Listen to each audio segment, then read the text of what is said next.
Assalamualaikum dan selamat sejahtera.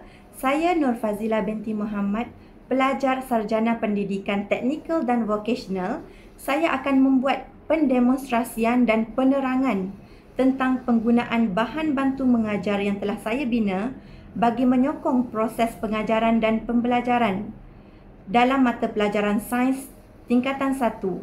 Tajuk bahan bantu mengajar saya ialah Jom mengenal struktur sel tumbuhan dan haiwan serta fungsinya. Bahan bantu mengajar ini dibina dengan tujuan untuk yang pertama, membantu pelajar memahami struktur asas sel tumbuhan dan sel haiwan. Yang kedua, membezakan antara struktur sel tumbuhan dan haiwan secara visual dan interaktif.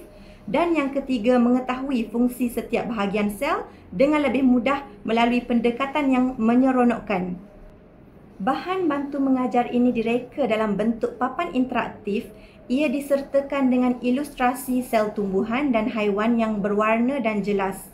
Label dan fungsi setiap organel sel, aktiviti interaktif untuk pelajar di mana pelajar perlu mencabut satu kertas.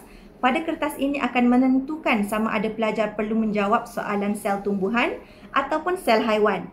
Dalam ABBM ini, pelajar akan dapat mengenali struktur sel tumbuhan di mana sel tumbuhan mempunyai dinding sel, kloroplas, vakuol, mitokondria, sitoplasma, membran sel dan nukleus.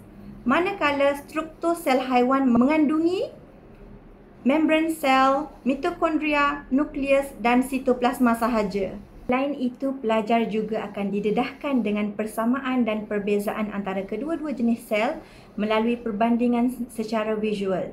Seterusnya, saya akan mendemokan bahan bantu mengajar saya ini. Pertama sekali, pelajar akan ke hadapan untuk mencabut kertas di dalam bekas ini. Sekiranya pada kertas tertulis sel haiwan, pelajar perlu menjawab pada struktur sel haiwan. Manakala jika pada kertas tertulis struktur sel tumbuhan, maka pelajar perlu menjawab soalan untuk sel tumbuhan. Okey, contoh saya akan memilih di sini. So, saya pilih satu.